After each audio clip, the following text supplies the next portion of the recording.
Doktor, boleh saya cakap dengan anak saya?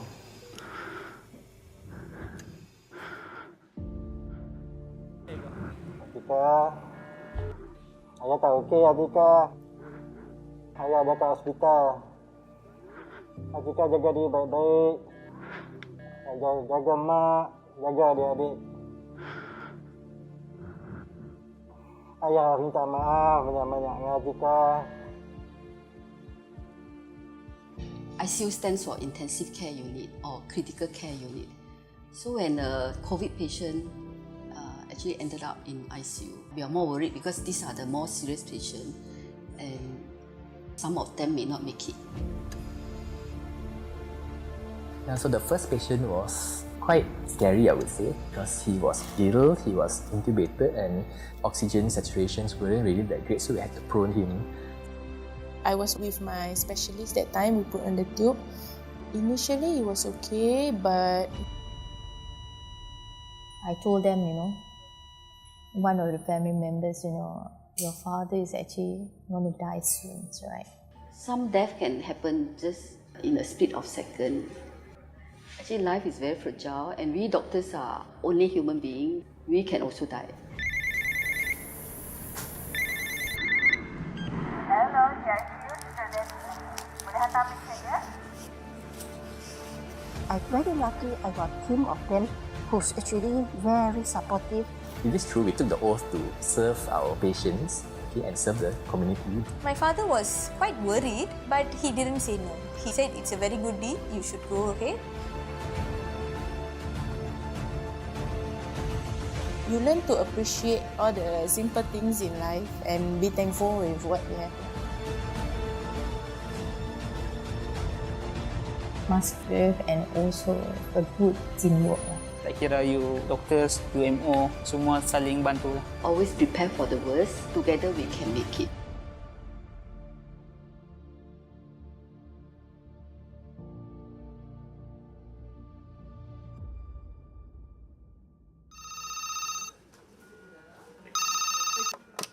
Good morning, I'm Dr. Selwyn, MO in charge of COVID screening today. Can I help you?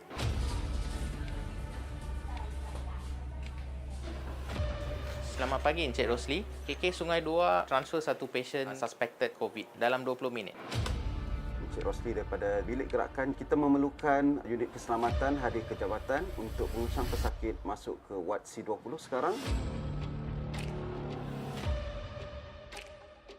Usually our emergency department will see about 350 to 400 patients a day. But of course, during this time of outbreak, our workload did increase drastically during that time. Tengok atas sikit.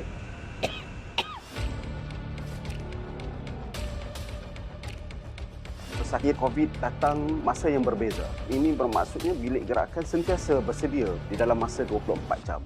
Some days there will be a lot of patients. There's a guy down there.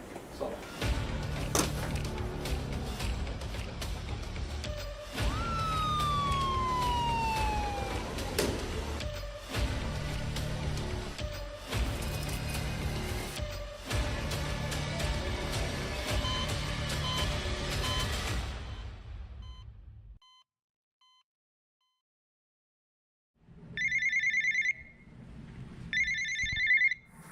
Hello, DaAi.Channel.Malaysia YouTube. Hantar picture ya? Sekejap ya, saya check. We are considered frontliner, right? But I think we are the last defense of the frontliner. So when a COVID patient actually ended up in ICU, actually we are more worried because these are the more serious patients, and the likelihood is some of them may not make it. Boleh hantar picture ya? I was in the field of anesthesia and intensive care actually since 1993. So I remember I first heard about this somewhere during Chinese New Year Eve. We heard that Wuhan was locked down and there is something called Wuhan pneumonia, and it's very similar. That time I think we heard, is it like 80% like SARS? To me, that was actually quite horrifying. because maybe I'm one of the few in Malaysia who had the opportunity to be involved in the management of a SARS patient in 2003. It's like a war zone, or maybe we may die after that. So I thought that is coming back, and so the first thing that I did was actually try to dig out checklist that we had for 2003. On March 13, 2020, Penang General Hospital ICU received the first severe COVID-19 case. In the intensive care unit, all staff were on alert at any time. Ayub, saya Dr. Eric. Okay, doktor pakai merawat di ICU ni, Dr. Suhasan dan Dr. Fioni. Keadaan Encik Ayub semakin penat. Okay, Encik Ayub pun nafas semakin penat. So apa yang kita akan buat? Kita akan masukkan alat bantuan pernafasan. Okay, dia akan masuk mengikut mulut Encik Ayub ke dalam rongga pernafasan. Okay, tapi jangan risau, kita akan bagi umpat supaya Encik Ayub ni tidur selesa. Okay, Encik Ayub faham ke nak tanya apa-apa tak? Doktor, boleh saya cakap dengan anak saya? Nak cakap dengan anak? Boleh. Tapi zaman COVID ni kita tak bagi mereka datang. So kita cakap melalui telefon sajalah. Okey? The first patient we intubated in Penang GH was, I was in the team to attend that patient. And when we attended him, he was very breathless. But we are unable to call the family members to come and meet him, as the family members were also one of the suspects. We could only inform through the phone, and even when they came, we had to tell them that they are one of the suspects and they are not supposed to walk around, they have to quarantine themselves. So that was a difficult moment in managing this COVID patient.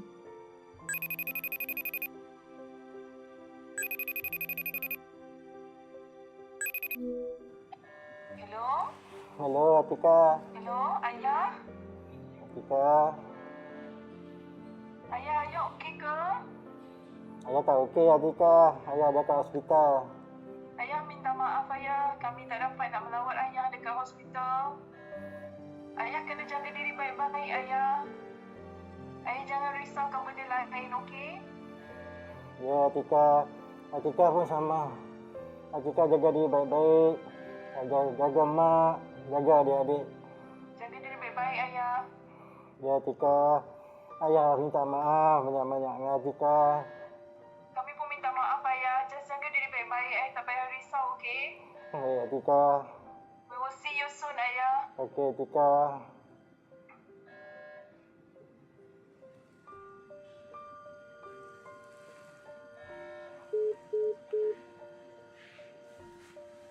Some parts are very emotional because we will be the last person to speak to the patient themselves, and they may not wake up after that, they may not make it.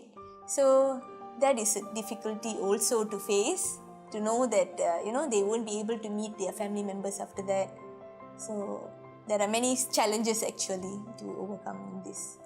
So the sad thing was, in this era of COVID during the movement control order, so number one, they can't come to hospital, there's no visiting hours. Even though doctors and nurses, we are here to help, but we don't share that emotional bond and I would say commitment and love as much as the family member would.